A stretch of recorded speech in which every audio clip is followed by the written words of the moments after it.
오늘 우리가 함께 나눌 말씀은 너무 잘 알고 있는 그 소녀인데요.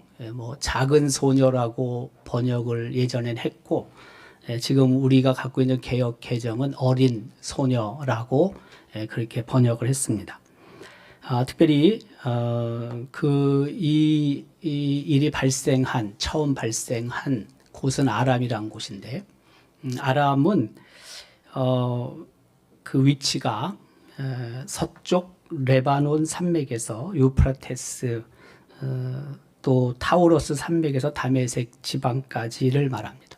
오늘 우리 본문 열왕기하 5장 1절은 이렇게 기록하고 있죠. 아람 왕의 군대 장관 나아만은 그의 주인 앞에서 크고 존귀한 자니 이는 여호와께서 전에 그에게 아람을 구원하게 하셨습니다. 그는 큰 용사이나 나병 환자더라 라고 기록하죠. 이 아람은 이제 수리아라고 보통 말을 하고, 그 수도가 그 다메섹, 다마스커스죠. 저 지도를 여러분 보시면은 검은 파란색이 이제 지중해고, 그 다음에 그 밑에가 이제 예루살렘으로 기록이 되어 있고, 그 위에 아람, 수리아라고 되어 있죠. 그 다음에 이제 계속 우측편에 보면은 그 유프라테스 강이 흐르고 있고, 또 그 위에 아수르가 있습니다. 그러니까 대충 이제 저런 큰 지도 안에서 그 아람의 위치를 우리는 볼 수 있죠. 그러니까 아람은 수리아입니다. 수리아의 다른 이름이라고 생각하면 됩니다. 조금 좀 더 이렇게 축소해서 보면은 그 유다가 있고 그 위에 이제 북이스라엘이 있지 않습니까? 네. 근데 그 위에 이제 아람이 있는 거죠. 수리아가 있는 거죠. 그러니까 수리아가 있고 그 밑에가 북이스라엘이고 그 밑에가 남유다라고 생각하시면 됩니다. 여러분이 보고 있는 그 지도에서 오른쪽 위에 보면 갈릴리 호수가 있고, 그리고 쭉 따라서 요단강이 있고, 그 다음에 밑에 사해가 있는 거죠. 네. 그 다음에 좌측에 파란색은 지중해인 거고요. 그러니까 지금 저 지도를 보면은 아람에 있던 나아만이 이제 사마리아로 내려오게 되는데, 그 사마리아에 엘리사 선지자가 있었기 때문에 그렇죠. 그래서 조금 잘 안 보이긴 하지만 위에서 이제 화살표가 사마리아로, 또 사마리아에서 이제 우측편에 있는 요단강에 가서 몸을 씻잖아요. 그래서 요단강에서 갔다가 다시 자기의 그 나라 아람으로 가게 되는 거죠. 그 아람이라는 나라는 셈의 아들이 아람이었고, 그의 후손으로 보통 생각이 됩니다. 앞서 언급한 것처럼 그 아람의 다른 이름은 수리하고, 이제 수도는 다마스커스라고 하면 됩니다. 특별히 이스라엘과의 관계에서 그 다윗 시대 때는 꼼짝 못했죠. 네. 다윗이 워낙 강력했기 때문에 그래서 정복을 당합니다. 그리고 다윗에게 조공을 바치게 되죠.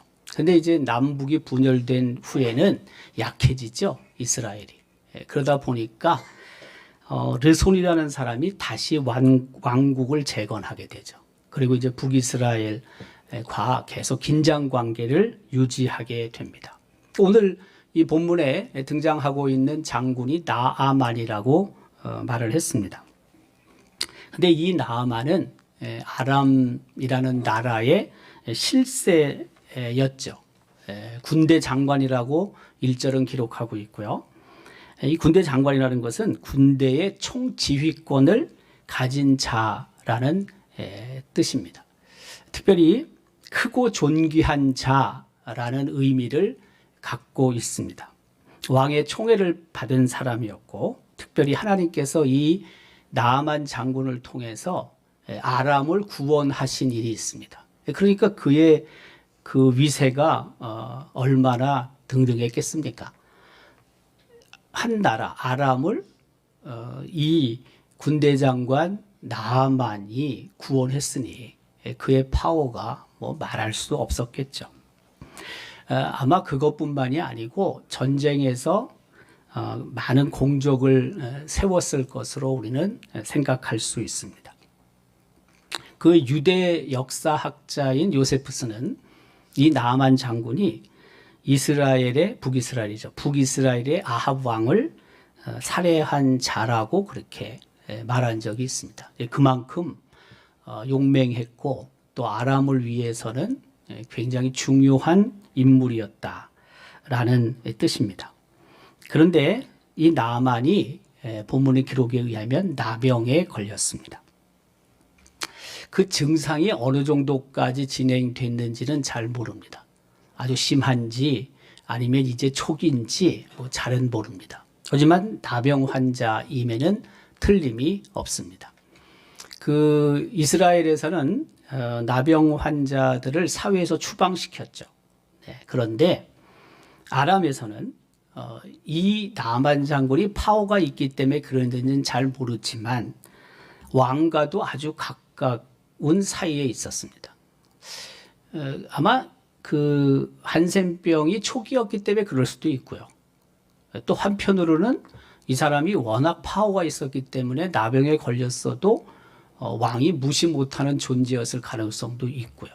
또 하나는 앞서 언급한 것처럼 아람이라는 나라에서는 이 나병을 그렇게 이스라엘처럼 막 격리시키고 그렇지 않았을 가능성도 있죠. 근데 이 3번의 가능성이 제가 볼 땐 제일 떨어진다고 생각이 듭니다. 아무래도 전염병인데 어떻게 그렇게 쉽게 사람들과 접촉할 수 있게 하겠습니까? 두 가지 이유가 다 있을 거라고 저는 생각이 듭니다. 워낙 파워가 있었기 때문에 무시 못했을 가능성이 대단히 높습니다. 그 열왕기하 5장 4절 기록에 의하면 이렇게 기록하고 있죠. 나만이 들어가서 그의 주인께 아뢰어 이르되, 여기 주인이라는 것은 왕을 말하는 것입니다. 왕. 근데 걸렸는데 나병에 걸렸는데도 불구하고 왕에게 들어가서 말을 하지 않습니까? 그러니까 그만큼 위세가 등등한 인물이었다라는 것입니다. 근데 이런 상황 속에서 어린 소녀가 등장하게 됩니다. 근데 이 어린 소녀는 북이스라엘에서 잡혀온 소녀입니다. 그 열왕기하 5장 2절은 이렇게 기록합니다. 전에 아람 사람이 떼를 지어 나가서 이스라엘 땅에서 어린 소녀 하나를 사로잡음에 그가 나만의 아내에게 수종 들더니 라고 기록하죠. 북이스라엘 출신이고, 그리고 이 아이는 나만 장군 아내의 몸종이 되었습니다. 그런데 이 소녀가 큰일을 합니다. 엄청나게 큰일을 합니다. 이 소녀가 복음을 전합니다. 그 복음은 다른 게 아니고 나만 장군이 나병으로부터 고침을 받을 수 있다라는 소식을 전하는 거죠. 기쁜 소식이죠. 복음이죠. 그러면서 이제 엘리사를 언급하는 거죠. 열왕기하 5장 3절은 이렇게 기록하고 있죠. 그가 그의 여주인에게 이르되, 여기 그는 어린 소녀를 말하는 거죠.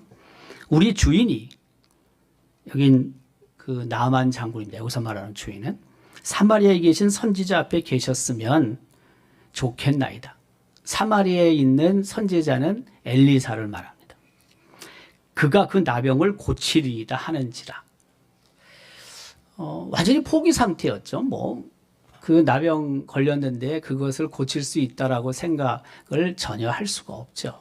네. 그런데 이 어린 소녀가 직접 나만 장군에게 이야기한 건 아니고 그의 부인에게 이야기를 하는 거죠. 사마리아에 있는 엘리사 선지자가 고칠 수 있다라는 희망을 주는 겁니다. 근데 중요한 사실은 이 부인이 이제 남편에게 얘기를 했을 거 아닙니까? 나만 장군에게 얘기를 했을 텐데 이 나만 장군이 소녀의 제안을 수용하는 거죠. 네. 이게 사실 말도 안 되는 얘기죠. 네.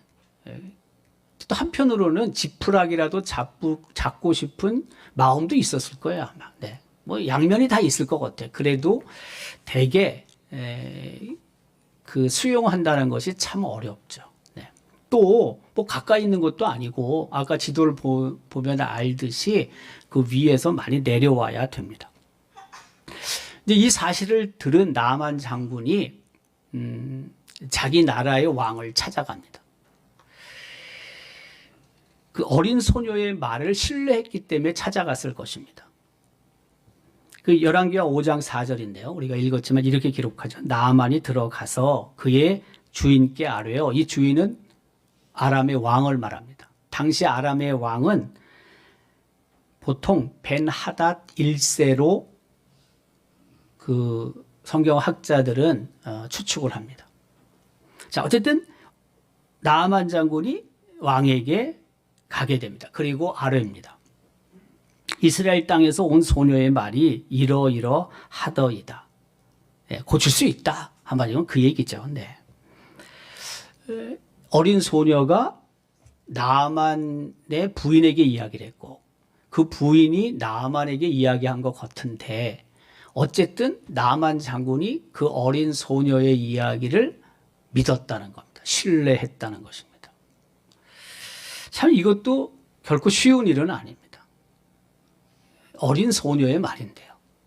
어린 소녀. 뭐 나이가 몇 살쯤 된지는 잘 모릅니다. 그러나 어쨌든 본문은 어린 소녀라고 기록하고 있으니까 철부지가 하는 이야기 뭐 그걸 다 귀담아 듣겠어요. 네, 얘기를 해도 그냥 그러려니 하는 거죠. 그만큼 나아만 장군이 급했을 수도 있고 또 한편으로는 이 어린 소녀가 붙잡혀 오긴 했어도 어리긴 해도 그 집에서 하는 일이 신뢰받을 만한 말을 하거나 행동을 했을 가능성도 충분히 있습니다. 그렇지 않습니까? 고치겠다라는 그런 마음, 그런 열망도 분명히 있었겠지만, 그러나 만약 이 어린 소녀가 그 집에서 일하면서 뭐 심부름도 하고 이런저런 일도 시켰을 텐데, 그게 마음에 들지 않았다면, 어떻게 이 어린아이의 말을 수용을 하겠습니까? 신뢰하겠습니까? 그러니까 이 어린 소녀는 어쨌든 붙잡혀 가서 종으로 살아가지만 그러나 그 나아만 장군 부인의 마음에 쏙 드는 말과 행동을 했다고 봐도 틀리지 않을 겁니다. 자기의 위치가 어떤 상태에 있든 나이 고하에 관계없이 자기에게 맡겨진 일을 신실하게 성실하게 감당할 때 다른 사람에게 신뢰를 주고 그리고 어리지만 하는 말을 사람들이 존중할 수 있다는 겁니다. 우리는 대개 환경 탓을 많이 합니다. 환경 탓을. 조건들도 또 많이 탓합니다. 그런데 환경이나 조건도 물론 중요하긴 하지만 그러나 더 중요한 것은 내가 그 자리에서 얼마만큼 신실하게 성실하게 최선을 다하느냐. 사실은 그게 중요한 거죠. 작은 일이라 할지라도 최선을 다해서 성실하게 하는 것이 중요합니다. 그것이 사실은 모아지는 거죠. 여러분 크레딧이라는 게 그렇게 막 쉽게 쌓이는 게 아닙니다. 우리가 크레딧 카드도 똑같습니다. 처음부터 크레딧 카드에 그 높은 크레딧을 주지 않습니다. 원래는 작게 주다가 이것을 지키고 또 성실하게 잘 그 쓴 만큼 미리 다 그 날짜가 있잖아요. 그걸 제대로 갚아야지만 크레딧이 계속 올라가는 거죠. 쌓이는 거죠. 네. 제가 그 미국에 가서 이제 크레딧 카드가 필요해요. 크레딧 카드가 필요한데 크레딧 카드를 안 줍니다. 은행에서. 네. 모르겠어요. 제가 돈을 갖다 왕창 그 은행에다가 집어넣었으면 줬을지 모르겠는데 뭐 그럴 돈도 없고요. 네. 주지 않습니다. 예. 그래서 우리 흔히 말하는 체크카드를 처음에 해야 됩니다. 체크카드. 돈을 집어넣고 그 돈만큼 쓰는 거죠. 근데 그게 이제 계속 쌓이면은 그 다음에 이제 크레딧 카드를 받습니다. 신청하면 받습니다. 그것도 얼마 그 상한선이 되지 않습니다. 이것을 잘 또 지켜야지만 쓰고 또 지켜야지만 비로소 이제 크레딧이 계속 올라가는 겁니다. 근데 그 크레딧이 굉장히 다른 곳에도 다 영향을 줍니다. 혹시라도 우리가 뭐 자동차를 만약에 산다고 또 월부로 사는 거죠. 뭐 네. 저도 미국에서 자동차 한번 사봤습니다. 네. 새 차. 네. 처음 가가지고 중고차를 샀는데 그 차가 우리 한국에 있는 한 신학대학의 교수님이 1년 동안 교환 교수로 와서 이제 그걸 사용을 하셨어요. 그러다가 이제 1년 끝나고 이분이 집에 가는데 어떻게 연결이 돼서 여기서 한국에서 제가 계산을 했어요.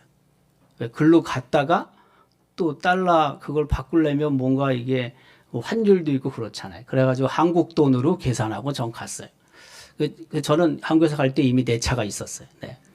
근데 제가 간 게 7월 17일 날 들어갔는데 그분이 8월 말에 이제 한국으로 들어오시는 거예요. 그러니까 그 전까지는 내 차 보고도 내가 운전을 못 했어요.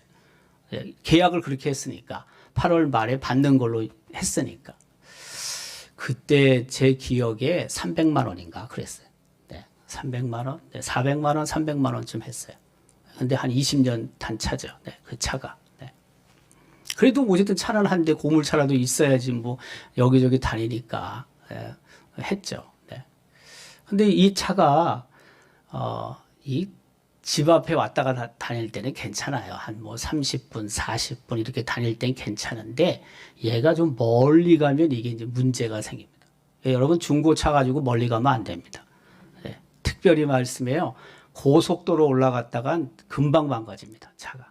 그래서 고속도로는 중고차 가지고 장거리 뭐 우리나라는 장거리 가봤자 뭐 서너 시간 이거밖에 안 되지만 미국은 한번 멀리 가면은 10시간, 뭐 20시간도 달려야 되니까 이게 다 망가지는 겁니다. 중고차는 장거리 가면 안 됩니다. 예. 근데 제가 잘 모르고 장거리를 간 겁니다. 네. 근데 가기 전에 제 생각에는 이제 거기서 아틀란타에서 제가 LA로 이사로 가야 되는데 이사 오는데 보통 한 3박 4일, 4박 5일 달려오거든요. 오래 걸립니다. 그거 한번 오는데. 네. 이게 계속 달려야 되니까 물론 쉬어서 자기도 하지만 계속 달려야 되니까 이제 사막을 또 건너야 돼요. 텍사스 지나는 사막을. 그러다가 만약 차가 쓰면 어떻게 됩니까, 여러분? 위험한 거죠, 굉장히. 그래서 뭐 이것저것 갈았어요. 타이어도 갈고 무슨 뭐 타이밍 벨트라는 것도 갈고 뭐 이것저것 돈을 많이 들였어요. 예. 왜? 나는 이사 가야 되는데 애들 싣고 집사람 싣고 가야 되는데 이놈에게 고장이 나면 어떻게 되겠습니까? 그래서 다 갈았어요.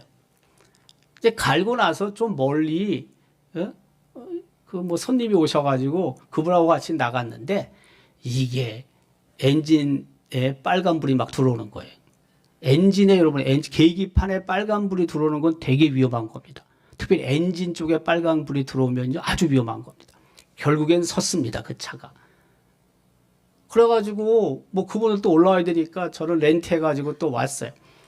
일주일 만에 제가 그 차를 찾았습니다. 일주일 만에. 또 거기는 시골이라서 그 부품이 없대요. 부품이. 그래가지고 뭐 애를 얼마나 먹이든지 일주일 만에 다시 가가지고 이제 그 차를 끌고 왔는데 그 차를 가지고 고치긴 했는데 텍사스 사막을 건널 용기가 안 나요. 그렇지 않겠어요, 여러분? 그거 하다가 보라마나 그 조금 한 10시간 갔는데 깨져버렸는데 그걸 가지고 그래 4박 5일을 제가 3박 4일을 운전한다? 이게 말이 됩니까? 예. 밤에 달리다가 만약에 깨져버리면 어떡하라고. 또 가다가 뭐 거기는 그 주유소. 네. 주유소도 이게 원래 맵에 보면 다 있는데 어느 경우에는 주유소가 멀리 있거든요. 한 군데 제가 기름이 좀 있어요. 그래갖고 여기서 안 하고 다음에 가서 해야지 지도 보고 그 키로가 있으니까 잘못하면은요. 여기서 안 넣고 저희가 닫혀 있을 수도 있어요. 그러면 또 그것도 큰일 나는 거예요. 그래서 계속 채우고 달려야 된다는 거 아닙니까? 조금 뭐 반 정도 남아도 또 빨리 반 채우고 주유소가 있을 때마다 빨리빨리 채워야 된다는 거예요. 네. 근데 중요한 건 그것도 차가 좋을 때는 얘기지. 예. 고물차가 여러분 아무리 기름이 많이 있어도 깨져버리면 갈 수가 없는 건데 어떻게 되겠어요 그게. 그래서 제가 결심을 했습니다. 이게 안 되겠구나. 차를 한 대 사야 되겠구나. 그래서 차를 살라고 했는데 크레딧이 없어가지고 월부로 차를 안 주는 거예요, 나한테. 안 준다니까요, 진짜로. 네. 이 차를 내가 팔고, 이 차를 가지고 이제 제가 보증금을 주고 나머지는 매월 얼마씩 갚겠다 약속을 하려고 그러는데 제가 그건 준비됐어요. 예. 그 보증금 처음 집어넣는 거는. 이 차를 팔아. 이 차를 제가 판 게 살 때보다 2년 쓰고 더 비싸게 팔았습니다. 예. 그때는 이제 그 똥차지만은 그 차값이 좀 높을 때, 이 경기가 차가 좀 이렇게 중고차가 비쌀 때 팔아서 그거보다 비싸게 받았다니까요, 제가. 그래서 그거 가지고 이제 디파짓을 하고 월불 하려는데 안 되는 거예요, 이게. 크레딧이 안 되니까. 2년 동안 크레딧 뭐 얼마 쌓이지도 않고. 예. 그래서 참 고민하고 있는데 우리 교회 한 청년이 자기가 쉽게 하면 코사인 뭐냐면 저 혼자 안 되는데 얘는 보증 신용이 있는 애라고요. 크레딧이 높다고요. 그래서 이 친구가 코사인을 해줘가지고 같이 사인해서 제가 차를 한 대 받은 거 아닙니까? 이게요, 크레딧이 얼마나 중요한지 모릅니다, 여러분. 크레딧이 없으면 아무것도 못 합니다. 미국에서. 예. 계속해서 만약에 내가 이 날짜에, 그 개인 수표, 퍼스널 책이든 크레딧 카드 쓴 거든 이것을 그때 내가 딱 맞춰서 안 넣으면요 몇 번 내가 시간이 경과되죠. 그러면 크레딧이 팍팍팍 떨어집니다. 그러면 뭐 이것저것 할 수가 없는 거예요. 네. 원래 그 캐시가 현찰이 많은 사람이야. 괜찮겠지만 우리야 그게 안 되니까.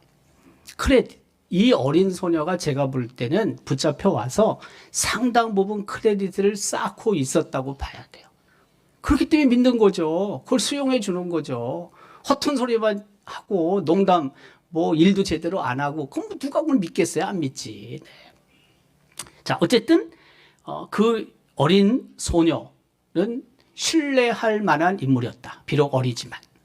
이제 아람 왕이 나아만 장군의 이야기를 듣고 승낙하는 거죠. 흔쾌히 보냅니다. 5장 5절은 기록하죠. 아람 왕이 이르되 갈지어다. 근데 그냥 보내는 게 아니고 편지, 서신과 선물을 보내게 되는 거죠. 선물의 내용은 5절에 기록합니다. 이제 내가 이스라엘 왕에게 글을 보내리라 하더라. 나아만이 곧 떠날새 은 10달란트와 금 6,000개와 의복 10벌을 가지고 가서 선물을 주는 겁니다. 서신의 내용도 있습니다. 그게 5절 6절의 내용입니다. 이스라엘 왕에게 그 글을 전하라. 전하니 일렀을 때 내가 내 신하 나아만을 당신에게 보내오니 이 글이 당신에게 이르거든 당신은 그의 나병을 고쳐 주소서 하였더라. 예, 이런 편지까지 보내는 겁니다.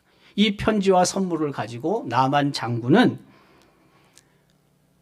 이스라엘로 가는 것입니다. 그 이스라엘 왕이 이 편지를 읽습니다. 근데 이 이스라엘 왕은 누구냐 하면은 앞서 언급한 것처럼 여호람인데 이 여호람은 북이스라엘의 9대 왕입니다. 아합의 아들입니다. 근데 잘 생각해 보세요, 여러분. 앞서 유대의 사가인 요세푸스에 의하면 아합을 죽인 사람이 나하만이라고 생각하거든요. 성경에 그렇게 기록하고 있지는 않지만은 그게 만약 맞는 이야기라면 원수가 온 겁니다. 원수가. 네, 원수를 만난 겁니다. 여호람 입장에서는. 근데 이 원수가 너무 셉니다. 너무 강력합니다. 그에 대해서 어떻게 해코지 할 수 있는 그런 상황이 절대 아닙니다. 잘못하면은 북이스라엘이 아람에 또 공격을 당할 가능성도 대단히 높습니다. 이스라엘 왕은 이제 그런 상황 속에서 오해를 하게 됩니다. 아람이 이걸 계기로 해서 자신들의 나라를 공격할 가능성도 있다. 전쟁을 시작할 가능성도 있다라고 생각하는 거죠. 7절은 그래서 이렇게 기록하죠. 이스라엘 왕이 그 글을 읽고 자기 옷을 찢으며 이르되 내가 사람을 죽이고 살리는 하나님이냐. 그가 어찌하여 사람을 내게로 보내 그의 나병을 고치라 하느냐. 너희는 깊이 생각하고 저 왕이 틈을 타서 나와 더불어 시비하려 함인 줄 알라 하니라. 네. 뭐 충분히 이렇게 생각할 만한 거죠. 네. 시비 걸어가지고 꼬투리 잡아가지고 공격해서 북이스라엘을 어려움에 빠뜨릴 가능성이 있지 않느냐. 충분한 겁니다. 네. 근데 이 소식을 엘리사 선지자가 듣습니다. 8절에 하나님의 사람 엘리사가 이스라엘 왕이 자기 옷을 찢었다 함을 듣고 아마 그 소식을 전해준 것 같습니다. 이때 이제 엘리사 선지자가 개입하게 되죠. 이 사건에 개입하게 됩니다. 나아만을 집으로 부릅니다. 자기가 선지자임을 증거할 생각이 있었던 것 같습니다. 그래서 8절 9절은 기록합니다. 왕에게 보내 이르되 왕이 어찌하여 옷을 찢었습니까? 그 사람을 내게로 오게 하십시오. 그가 이스라엘 중에 선지자가 있는 줄을 알리다 하니라. 나아만이 이에 말들과 병거들을 거느리고 이르러 엘리사 집 문 앞에 서게 되는 거죠. 근데 엘리사가 나와보지도 않습니다. 그냥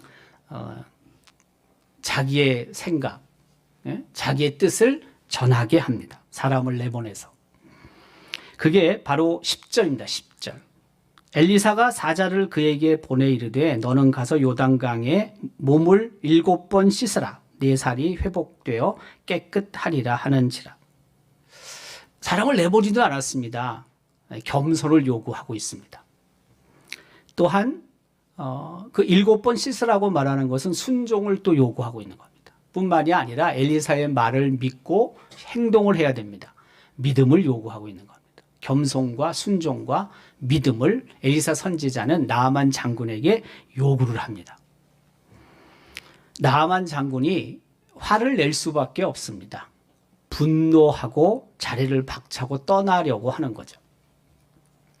그게 바로 11절입니다. 11절. 그렇죠? 나아만이 노하여 물러가며 이르되 내 생각에는 그가 내게로 나와서서 그의 하나님 여호와 이름을 부르고 그의 손을 그 부위 위에 흔들어 나병을 고칠까 하였도다. 12절. 다메섹강 아바나와 바르발은 이스라엘 모든 강물보다 낫지 아니하냐. 내가 거기서 몸을 씻으면 깨끗하게 되지 아니하랴 하고 몸을 돌려 분노하여 떠났다고 기록하고 있습니다. 나아만은 특별 대우를 받고 싶어 한 것 같습니다. 특별 대우를. 네. 뭐 특별 대우를 받을 만도 하죠. 그 권세가 뭐 하늘을 찌르는데요. 예. 그 북이스라엘 왕도 그의 존재를 잘 알고 있는 거죠. 예.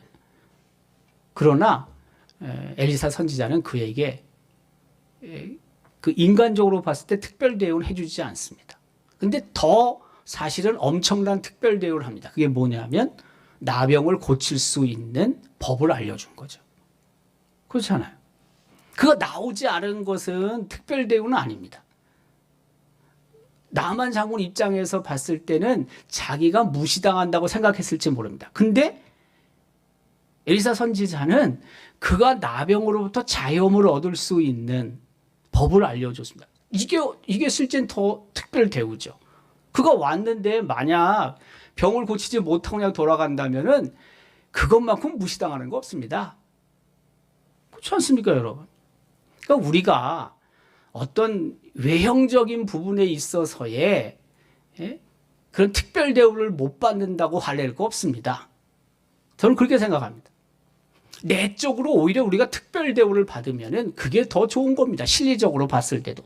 뭐 사람이 봤을 때 혹시라도 자기를 좀 무시하는 듯 하는 말을 들을 수도 있겠지만, 그래 속 내용을 보면 그게 아니라고 할 수도 있고 그것을 우리는 수용을 해야 하는 거죠. 자, 그럴 때 그 나아만 장군의 종들이 고언을 합니다. 고언을 합니다. 13절, 14절은 이렇게 기록되어 있죠.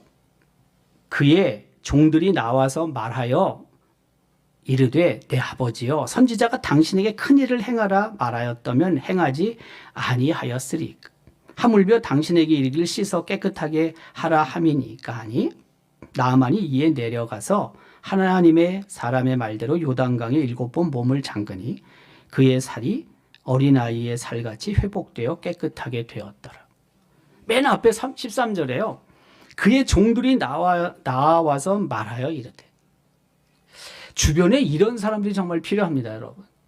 내가 막 화가 나가지고 안 하겠다고, 나 못하겠다고 그럴 때, 아이 그래, 네가 이런 대우 받으면 안 되지, 그냥 집에 가자. 이런 사람은 필요 없습니다. 예. 그럼 못 고치는 겁니다, 여러분. 잘 생각해 보십시오. 그 화를 주저앉히고 이 뭔가를 갖다 이루어내는 방향으로 가게 돼야지. 거기서 편승해가지고 화 더 돋궈가지고 빨리 갑시다 우리 뭐 저런 놈 말이에요. 뭐 우리가 여기서 굽실거릴 게 뭐 있냐고 가가지고 왕에게 이야기해서 한번 북이스라엘을 한번 침공하자. 이런 식으로 말하는 놈들은요 옆에 두면 안 됩니다. 네. 그런 사람들하고 친구 사면 맨날 손해입니다. 맨날 손해. 참고 인내할 줄도 알아야죠. 네. 그래야지 실리를 가져옵니다. 실리. 나만 장군 입장에서 봤을 때는 지금 가장 중요한 게 뭐냐면 병 고치는 겁니다. 뭐 무시당해도 상관없습니다. 사실은 뭐 그거 잠깐 지나가는 건데. 근데 이걸 여기서 못 고치면은요 죽는 겁니다. 가족하고도 떨어져 있어야 되고요. 지가 지금 갖고 있는 그 권세로부터도 물러나야 됩니다. 지금 나만 장군에서 가장 중요한 건 뭐냐면은 고침을 받는 겁니다. 그 가능성은 있는 겁니다. 근데 주변에 고칠 수 있도록 만들어주는 사람이 있어야지 오히려 고치는 것을 방해하는 사람이 있으면 되겠습니까? 그런 사람하고 놀면 안 된다 이거예요, 제 얘기는. 네. 그의 종들이 나와서 말하여 이르되. 뭐예요? 순종을 요구합니다. 그래야 치유를 받는다는 것입니다. 우리 주변에 내 옆에 내 감정을 좀 다운시킬 수 있는, 내 목청이 막 높아졌을 때 내 그 톤을 좀 다운시킬 수 있는 그런 사람들. 그런 사람들이 내게 유익한 사람들인 겁니다. 톤 다운시키고 행동을 좀 주저앉히고 그래서 결국에는 그 자리에서 내가 얻어야 될 것들을 얻게 하는 거죠. 그런 사람이 정말 유익한 사람들입니다. 화낸다고 그래가지고 같이 화내고, 그래서 결국에는 그 자리를 떠나야 되고, 그러면 화난 상태로 떠났을 때 마음, 피차간의 마음들이 다 아프고, 다시 만났을 때 어색해지고, 어려워지는 거죠. 네. 그러니까 어쨌든 그런 부분들을 그 자리에서 잘 해결할 수 있도록 이끌어가는 사람, 고마운 사람인 겁니다. 그런 사람이 우리의 진짜 친구라고 할 수 있는 겁니다. 자, 고침을 받습니다. 고침을 받습니다. 나아만의 고백이 이어집니다. 하나님의 유일성을 고백합니다. 15절입니다. 나아만이 모든 군대와 함께 하나님의 사람에게로 돌아와서 그의 앞에 서서 이르되 내가 이제 이스라엘 외에는 온 천하에 신이 없는 줄을 아나이다. 이스라엘 하나님만이 유일한 하나님이십니다. 라고 고백을 하게 되는 것입니다. 참, 이 아이러니한 게 뭐냐면요. 나아만 장군은 아람에 있을 때도 어린 소녀 종으로부터 복음을 듣습니다. 아주 결정적인 순간에 주변에 있는 종의 도움을 받습니다. 우리가 생각할 때 하찮은 사람같이 보이는 사람들이 있습니다. 뭘 내게 큰 유익이 되겠노? 뭘 내게 도움이 되겠냐라고 생각하는 사람들이 있을 수 있는데 오히려 그 사람들이 내게 큰 도움이 될 수 있다는 겁니다. 그런 사람 무시하면 안 됩니다. 그렇기 때문에. 물론 어떤 권력에 있는 뭐 어떤 위치에 있는 사람들이 내게 큰 도움이 될 수도 있습니다. 네. 도움을 줄 수 있죠. 그 사람들이 마음만 먹으면. 아까 아람 왕 같은 경우에 선물과 그리고 편지를 함께 보내지 않습니까? 큰 도움이 되죠, 물론. 그러나 우리가 하찮게 생각하는 사람을 정말 하찮게 생각하면 안 됩니다. 오히려 그런 사람들이 내게 더 큰 도움이 될 수도 있다는 것을 잊지 말아야 됩니다. 무시하지 말라는 거예요, 옆에 있는 사람들. 우리가 겉으로 볼 때는 아무것도 아닌 거고 저 사람들이 뭐 내게 유익이 될 수 없을 것 같이 생각이 될 수도 있는데 절대 그렇지 않다는 겁니다. 오히려 그런 사람을 통해서 내가 결정적으로 문제를 해결할 수도 있게 된다는 거예요. 자, 어쨌든 하나님이 유일하신 분이시다. 이스라엘의 하나님만이 유일한 신이다. 라고 고백을 합니다.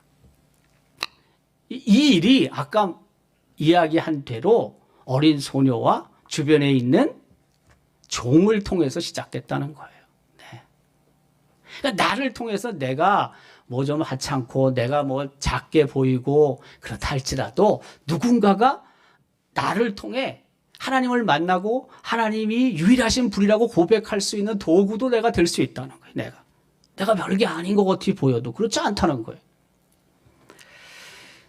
근데 그 나만 장군이 자기가 고침을 받았으니까 선물을 가지고 오는 거죠. 누구에게? 엘리사에게. 주는 사람은 나만, 받지 않는 사람은 엘리사입니다. 15절입니다. 청하건대 당신의 종에게서 예물을 받으소서 하니 이르되 내가 섬기는 여호와께서 살아계심을 두고 맹세하노니 내가 그 앞에서 받지 아니하리라 하였더라. 나만이 받으라고 강건하되 그가 거절하니라. 뭐 여러 해석들이 있겠지만 그냥 이대로 그냥 넘어가는 게 좋습니다. 제가 생각할 때 안 받았다 그냥. 네. 뭐 이 말 저 말 할 것도 없어요. 제가 봤을 때. 나만이 요청합니다. 안 되니까 선물을 줬는데 안 받아요. 근데 뭘 요청하냐면은 흙을 가져가 있다는 겁니다. 흙을. 그게 바로 17절입니다. 17절. 나만이 이르되 그러면 청하건대 노새 2마리의 실을 흙을 당신의 종에게 주소서. 이제부터는 종이 번제물과 다른 희생제사를 여호와 외 다른 신에게는 드리지 아니하고 다만 여호와께 드리겠나이다. 흙을 요청하는데 사마리아 땅에 있는 흙이죠. 그건 이유가 그렇습니다. 흙을 깔고 그 위에 하나님께 제사를 드리기 위해서 흙이 필요하다는 것입니다. 흙이. 왜냐하면 지금 나만 장군 입장에서는 이스라엘 땅에 계신 하나님만이 유일한 신이라고 고백을 했거든요. 그러니까 이스라엘 땅에 있는 사마리아 땅에 있는 흙을 가져가겠다는 그 위에다가 제물을 놓고 제사를 드리겠다. 여기도 번제물과 다른 희생 제사를 언급하고 있지 않습니까? 자, 그리고 나서 한 가지 용서를 구합니다. 그게 18절입니다. 오직 한 가지 일이 있사오니 여호와께서 당신의 종을 용서하시기를 원하나이다. 곧 내 주인께서 아람의 왕이죠. 림몬의 신당에 들어가 거기서 경배하며 그가 내 손을 의지하심에 내가 림몬의 신당에서 몸을 굽히오니 내가 림몬의 신당에서 몸을 굽힐 때에 여호와께서 이 일에 대하여 당신의 종을 용서하시기를 원하나이다. 무슨 뜻이에요? 왕이 이제 신당에 들어가서 제사를 지내는데 왕이 몸을 굽힐 때 자기도 몸을 굽힐 수밖에 없다. 자기 뜻은 아니다. 자기는 이제 여호와 하나님만 섬긴다. 그러나 왕이 그러니까 자기도 어쩔 수 없이 몸을 굽히는 것이 마치 그 아람의 신을 섬기는 우상을 섬기는 것 같이 여겨질 수도 있는데 나는 내 마음은 그게 아니다. 이것을 용서를 구한다는 거죠. 네. 그러니까 확실히 돌아선 겁니다. 지금 나아만 장군은 여호와 하나님께 확실히 돌아선 겁니다. 그렇지 않습니까? 그러니까 돌아설려면 이렇게 돌아서야 됩니다. 미치려면 확실하게 미쳐야 됩니다. 예수께. 네. 여기 가서 또 이렇게 하고 저기 가서 또 저렇게 하고 지금 엘리사 선지자 앞에서는 막 이렇게 막 얘기를 하고 말이에요. 그리고 고향 땅에 가서 조국에 가서는 또 왕 앞에서 말씀해요. 왕에게 좋은 말만 하고 또 거기서 신당에 절하고 이거는 여호와 하나님을 진짜로 섬기는 건 아니죠. 네. 여기서 지금 내가 고침을 받았으니까 일종의 립 서비스죠. 엘리사 선지자에게는 립 서비스죠. 이 말이 이스라엘 땅에 계신 하나님만이 유일하신 분이십니다. 그 말이 립 서비스란 말이에요. 근데 지금 28절 그리고 17절 내용을 보면 립 서비스가 아니라고요. 진짜 나아만 장군이 여호와 하나님만을 섬기겠다라고 약속하고 있는 거거든요. 그러고 나서 작별을 합니다. 작별. 샬롬의 인사를 합니다. 19절 엘리사가 이르되 너는 평안히 가라 하니라. 그가 엘리사를 떠나 조금 가니라. 샬롬의 인사, 평안하라는 인사를 합니다. 저는 엘리사 선지자가 평안히 가라고 한 이 말이 굉장히 의미심장하다고 생각합니다. 무슨 뜻이냐면 그 거리도 지금 사마리아 땅을 떠나 아람까지 가는 길도 그 여정이 만만한 건 아닙니다. 평안히 가야 됩니다. 또 한편으로 뭐냐면 지금 고침을 받았잖아요. 아람 땅에 갔습니다. 재발이 되지 않아야 되죠. 재발이. 네. 그렇지 않습니까, 여러분? 재발이 되는 경우들도 있습니다. 네. 뭐 우리가 살면서 이 병이 고쳐져도 또 다른 병 걸릴 수 있는 건데 뭐 재발을 여러분 하나님의 능력이 사라졌다고 생각하면 안 됩니다. 하나님의 능력으로 고쳤는데 그게 하나님의 능력이 혹시 아니라고 여러분 생각할지 모르는데 재발이 됐을 때 그건 고친 건 그 당시에 고침을 하나님께서 주신 건 맞는 겁니다. 그러나 살다 보면 그게 재발될 수 있죠. 아니 그것 말고 다른 데도 막 병이 생기는 판인데 뭐 그게 뭐 똑같은 개념이지 뭐가 달라요. 그렇지 않습니까? 전 그렇게 생각합니다. 예를 들어서 뭐 위에 문제가 생겨서 고침을 받았는데 이번에는 간이 문제가 생겼어. 그거와 위가 고침을 받았는데 한참 세월이 흐른 다음에 위에 다시 문제가 생겼어. 뭐 똑같은 거지 뭐가 달라요 그게. 병 걸리는 건 똑같은 거지. 평안히 가라. 그 의미는 집에까지도 문제없이 가야 되겠지만 도착해서도 그 문제 때문에 염려와 걱정이 없기를 바란다. 그런 의미가 이 속에 포함되어 있다고 저는 생각해요. 포함되어 있다고 생각합니다. 몇 가지 교훈이 있습니다. 첫 번째는 하나님은 당연히 작은 자도 사용하십니다. 작은 자도 사용하십니다. 어린 소녀를 하나님께서는 사용을 하셨고 요단강에 가서 7번 몸을 씻으라고 말하는 엘리사 선지자의 말을 듣고 분노하면서 집에 가려고 했을 때 붙잡아 앉힌 사람들이 주변에 있는 종들입니다. 작은 자입니다.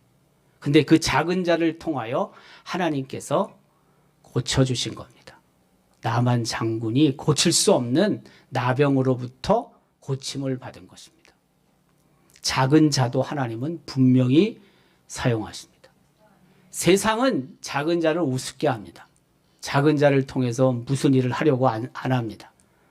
대개는 작은 자들을 세상은 이용합니다. 자기 유익을 위해서 이용합니다. 그러나 속으로는 무시합니다. 많은 경우에 그렇습니다.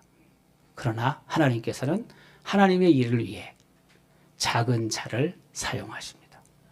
우리가 작은 자라 하더라도 하나님의 도구로 사용될 수 있다는 사실 앞에 우리는 감사해야 하는 것입니다. 그래서 세상은 무시하고 세상은 나를 사용하지 않고 이용하려고만 하지만 하나님은 그렇지 않으십니다. 나의 믿음을 통해 나의 헌신을 통해 하나님의 일을 드러내십니다. 하나님 일에 동역할 수 있게 하십니다. 감사한 일인 거죠. 두 번째, 주변에 믿음의 사람들이 필요하다. 앞서 언급한 것처럼. 그 주변의 종들이 믿음이 있었기 때문에 엘리사 선지자가 하는 말을 믿고 있었기 때문에 집에 가지 못하도록 붙잡은 겁니다. 고언을 한 겁니다. 이런 주변에 믿음의 친구들이 많이 있으면 그 삶이 하나님의 은혜로 풍성히 채워질 수 있습니다. 그런 친구들이 있어야 되죠. 그런 친구들이. 네. 세 번째, 믿음은 지위에 관계가 없다. 지위에 관계가 없습니다. 어린 소녀, 주변에 있는 종, 하찮은 사람들이죠. 북이스라엘 왕 여호람, 뭐 한 나라의 통치자인데요. 근데 그는 그 편지를 받고 나서 얼마나 불안해합니까? 전쟁이 곧 일어날 것 같은 생각을 갖지 않습니까? 여호람은요, 믿음이 하나도 없습니다. 한마디로 얘기하면. 왕이면 뭐합니까? 하나님이 보실 때는요, 왕이면 뭐해요, 정말. 하나도 믿음이 없는데. 세상 사람이 볼 때는 어린 소녀, 나만 장군의 종들, 하찮은 사람들이죠. 근데 어때요? 그 사람이 믿음이 있어요. 그 믿음을 통해 하나님이 일하십니다. 지금 내가 어떤 위치에 있느냐, 뭐 하나님의 은혜로 그 자리에 있을 수도 있습니다. 인정합니다. 그러나 더 중요한 것은 내가 얼마나 믿음을 간직하고 있느냐가 훨씬 중요한 겁니다. 하나님은 그것을 보시고 기뻐하시고 그 사람을 통해서 일을 이루어 가시는 거 아닙니까? 믿음. 그것은 우리 그리스도인에게 있어서 하나님의 기쁨이 되는 절대 조건이 되는 겁니다. 절대 조건입니다, 믿음이. 네. 내가 어떤 위치에 지금 있느냐가 하나님을 기쁘시게 하기보다는 어떤 위치에 있든 관계없이 나의 믿음이 어떠냐가 하나님의 얼굴에 웃음을 드릴 수 있는 것입니다. 오늘 어린 소녀에 관해서 우리가 함께 나누었지만은 비록 내 자리가, 내 삶이 어린 소녀 같고 또 주변에 나만 장군의 주변에 종과 같을지라도 하나님께서 그를 통해 이루신 놀라운 역사가 있듯이 우리에게도 그와 같은 하나님의 역사가 나를 통해 나타날 수 있기를 주님의 이름으로 기원합니다.